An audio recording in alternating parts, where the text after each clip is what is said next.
If this is your first time ever seeing the Pam and Dan show, we're Pam and Dan Wachowski. We are a couple of high school sweethearts with 6 kids who made a decision to spread positivity and what we've learned about lifestyle habits to the world. We're here today to talk about parting way with meats. It's one of our nutritional principles. That's right. That we try to stick with everybody. We've developed 8 nutritional principles. This is nutritional principle number 3. Now, I don't know if you're like we were when we were growing up, but we'd ask our mom, what's for dinner, right? And in my case, my dad also cooked. So I'd ask my dad a lot, what's for dinner? And my mom and dad would say fish or chicken or beef, meatloaf, spaghetti and meatballs. Right. Pizza. I can remember. Yes, which would always be cheese pizza, by the way, right? Probably with pepperoni on it or meatball pizza. And so it was always about the meat. That was what was for dinner.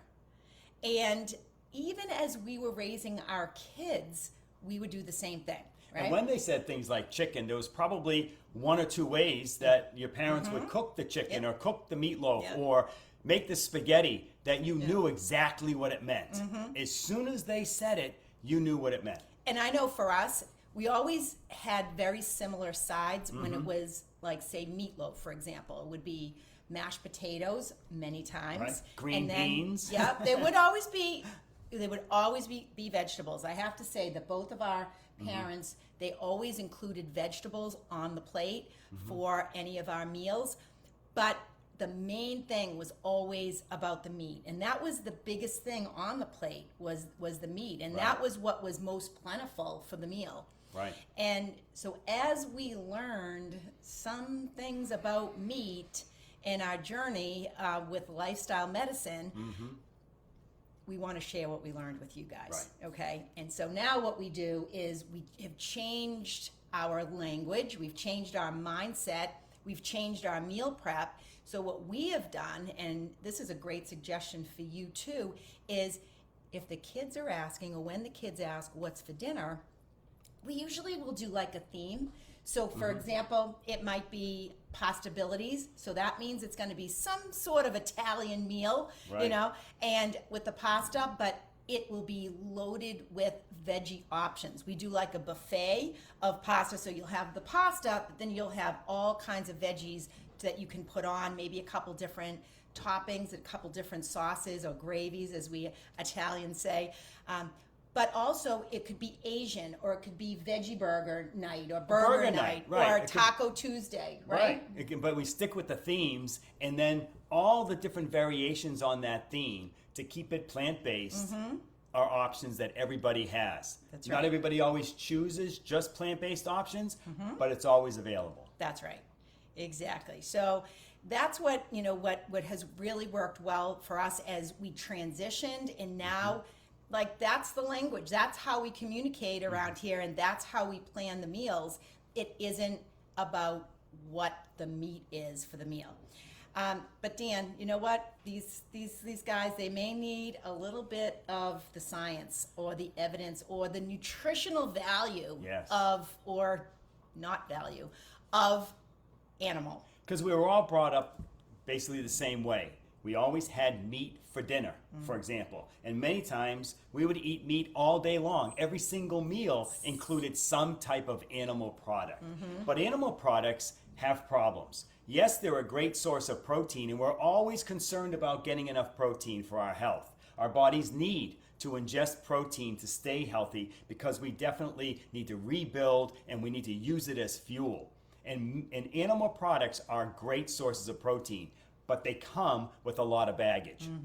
The biggest baggage is their fat. They have the wrong kind of fat, saturated fat. And we need to avoid saturated fat. That's the #1 risk factor for increasing your bad cholesterol. Yes, your overall cholesterol, but especially that LDL, bad cholesterol, which is the #1 risk factor for the #1 disease that's killing all the world, for both men and women prematurely, and that's heart disease. So the #1 risk factor we want to get rid of, lower your saturated fats. The best way to do that is part ways with meats. Yes, all meats. That includes chicken and fish. Everybody thinks that if they have chicken and fish, it's okay. Well, yeah, it's okay when compared to other types of meats like beef and pork. They have less fats and less saturated fats, but they still have a lot of saturated fat. It's almost like that comparison between Twinkies and Devil Dogs. You know, which one's better? Well, I bet if you did some experiments on them, you're going to find one's Devil better Dogs. than the other, but that doesn't mean it's okay to have Devil Dogs, you know? So chicken, fish, poultry, you know, turkey, those are also loaded with fats, saturated fats. And that makes this kind of food, animal products, very calorically dense. And what we'd love to do is create meal plans that are nutritionally dense and not calorically dense. So the nutrition that you're missing out on, all the colors of all the fruits and vegetables, that's the nutritional value they have, whether it's antioxidants, vitamins, minerals, but the animal products just don't have that. And finally, the fiber. How can you forget about the fiber? There's no fiber in any animal products. Wow. Only find fiber fruits and vegetables.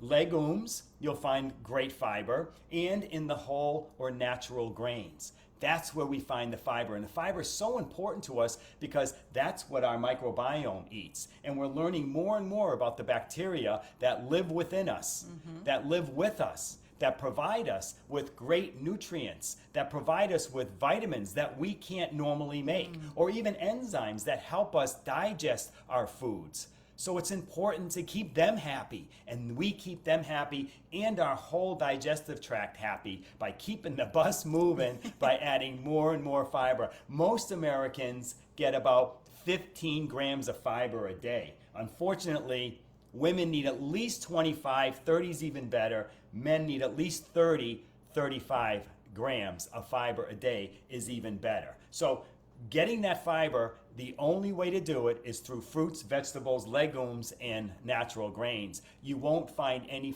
fiber in any animal product. And then lastly, we have to talk about the environment, because the way that animal products are raised, the way they're farmed in these farming industry for animal product, cows and pigs and chickens and turkeys, even fish now is being farmed, isn't good for our environment. Yeah, it doesn't make for the best cuts of meat. We all know the best meats are those grass-fed or those wild meats or cage-free meats. However, the way they're being raised isn't good for our environment. The amount we're consuming, it's the number one cause of the environmental change that we're seeing. Wow. How it's affecting the ozone, how it's affecting our seas and our world and the temperature of the world. So if you're going to think about your health, you also got to think about the people that you're passing this world on to. How are you going to leave your footprint when you eat a lot of animal products? You're not going to leave a very good footprint. They're going to struggle with the world of the future if it continues. Yeah. So that's the science behind parting ways with meat, and it means all meat. Not just beef and pork, although that's a great start, but also the poultry and fish should be minimized in your diet. I mean, I know, Dan, 15 years ago, Yes. before we knew what we know now, there would be weeks that we would have animal in every single meal 3 times a day. every day. Every day. We'd have something that was an egg, maybe an egg sandwich or Right. scrambled eggs, or, it seemed to always be around eggs, right? And then maybe on the weekend, of course, we'd add the bacon or sausage, Right. right? So now you're doing processed meat, which is Right. like a whole other level of toxicity. Right. And then we'd have a sandwich. I mean, Even- who doesn't love a good sandwich? Even that turkey Right? from the deli, Oh, yeah. it is a better choice than the roast beef from the deli, but it's still bad. But Dan, and we'd buy the good stuff. Oh, Boar's We'd Head, buy the good all stuff. the brands, yeah, sure. I know the good stuff is still the bad stuff. That's my Yes. point. And what we'd have with it? A mayonnaise, or cheese for sure, right? The Always dressings are terrible. And- Loaded with salt, preservatives. And then for dinner, like we mentioned, it was always about what was the meat. You know, Right. that was the main part of the meal, was the meat. And then in between, you know, we'd have plenty of cheese sticks, and Right. we'd load Slim the kids. Jims, all the different products that beef jerkies, Exactly. all these Yes. things we would love. I mean, so, you know, we'd be hitting ourselves all day long, and we were feeding our kids this way. I mean, imagine What did giving we our know? kids cheese sticks. But that's for all we knew. snacks, and That's right. it just, you know, But if we look even just 2 generations before us, Mm-hmm. if we look at not just our grandparents, but even our grandparents' parents, they that really would be could, our great grandparents. great grandparents, right? They couldn't afford. They didn't have Yeah. available the, Yeah. the shipping and the way they used to, you know, we could move product throughout the country, even from other countries so readily Yeah. that here we have such an abundance in the civilized world. We have such an abundance of food, how much we want, whenever we want, that it just, you know, is becoming out of hand, and it's affecting our health, and we can see how it's So, affecting and our the health. thing is that Americans are eating more animal products, and the quality is worse. Yes. So, if you're going to eat meat at a celebration or occasionally, because as you know, we're not plant perfect. Right. We're plant based. Okay. Right.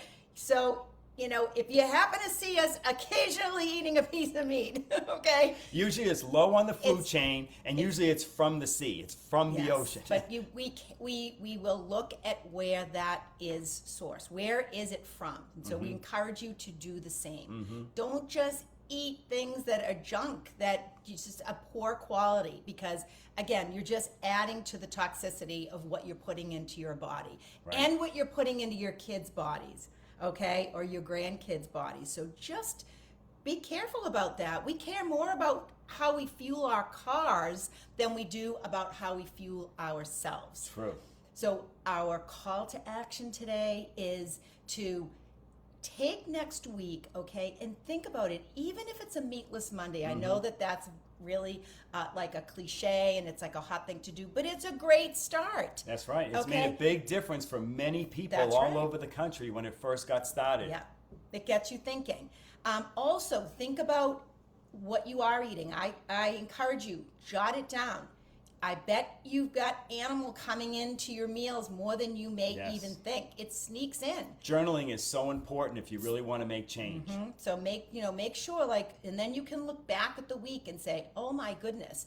I mean, because again, you got to think about the sauces. You've got to think about the spreads. You got to think, it's not just about that piece of meat.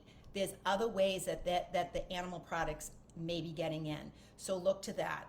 And just start to eliminate some of this stuff so that you will begin also not to crave it as much. I am telling you, I guarantee you, okay? Take it from a former, exclusive carnivore, okay? She's got Sicilian in her blood. Right, I'm telling you. But we've got a great resource here. This book, we have no affiliation. We will, with this. So you're not getting paid to tell you about this, but Mark Bittman, David Katz, How to Eat. Now, this is so interesting to me because we're trying to teach people how to eat. I don't have to teach my dogs how to eat. The Nope. coyotes out there don't need a lecture or a tutorial on how to eat. They know how to eat. Right. But humans, we've gotten off track, okay? So this is a great book. It's a real easy read. And this Well, is Mark Bittman's a journalist. Yeah. David Katz is a lifestyle medicine and epidemiology doctor. So he really understands the science. Mark Bittman knows how to write. Mark Bittman's devoted his journalism to the practice of food and eating and nutrition, and they're both very great resources. Yeah. They combine together to make this book. They will answer all your questions on how to eat. and it's great, and it's the truth, okay? That's right. Because it's all evidence-based. And I think that they have some resources in here. They do. But if you have any questions, you know how to reach us, find us. If you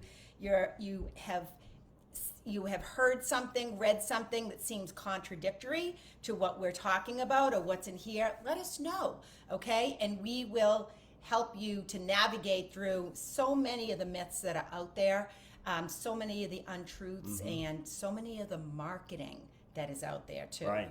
Okay, that just is leading us in the wrong direction. So I hope that's helpful, Yes. and we will see you next time. Bye-bye. Have a great day, everyone. Bye-bye.